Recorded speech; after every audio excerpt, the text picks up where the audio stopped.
Voilà, c'est fond la limite. Après, non, pas trop de limite.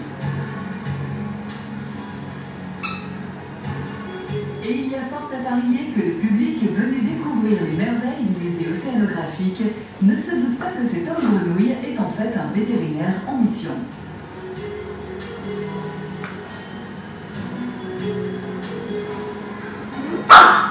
Quand j'ai commencé il y a 30 ans à m'occuper de ces animaux-là, c'était un peu la jungle. Maintenant, les uns et les autres, on a évolué.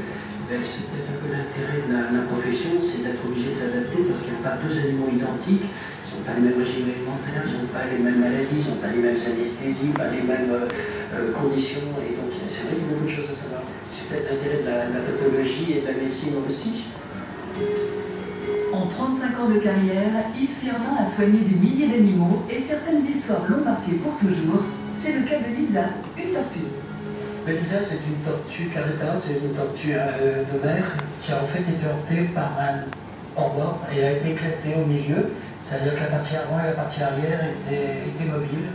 Donc on a été obligé de l'opérer, de lui mettre des cerclages en fer pour pouvoir immobiliser la carapace.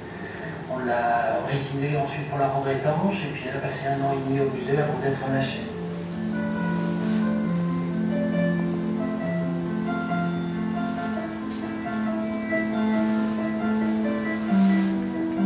C'est redonner la liberté à ces animaux. Encore une fois, ils ne sont pas faits pour vivre avec nous. On l'a aidé et c'est le plus beau message, c'est d'avoir repartir libre, heureuse, battant des ailes, entre guillemets, c'est-à-dire les pattes avant. On est très contemporains.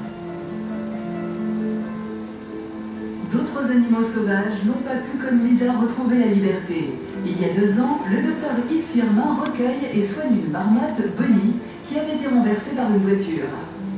Les séquelles de l'accident sont telles qu'elle lui empêchait tout retour à la nature. Problème pourtant, la loi interdit le prélèvement et la détention d'animaux sauvages.